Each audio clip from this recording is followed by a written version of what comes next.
Now the latest in that big fight in Washington to make sure your health insurance is working for you.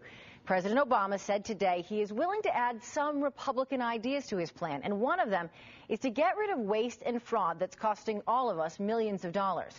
Tracy Potts is live in Washington to tell us how it will work. And Tracy, this is sort of a new idea. It's like secret shoppers in stores, right? Yep, exactly. It's the same concept as those mystery shoppers or even the restaurant reviewers. An undercover investigation, though, of the health industry. And this is one area, shockingly, right now in Washington, where Democrats and Republicans seem to agree. It's an idea that came up at the healthcare summit with President Obama and a lot of lawmakers here last week. So here's basically how it would work.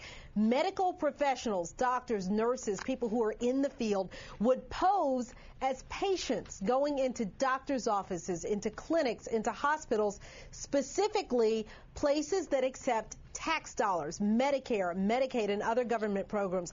They would pose as patients basically to make sure that the system is working. Are those doctors asking the right questions? Are they ordering the right tests for these patients? And quite frankly, one of the biggest issues is, are they billing Medicare and Medicaid properly? Are they billing for services perhaps that they're not using? So this is an idea that came from Senator Coburn, who is one of the only, he's actually one of only 2 doctors in the Senate right now. And he pitched this idea. The president called it interesting, said he's definitely interested in looking at it. One of the very few areas where they tend to agree right now.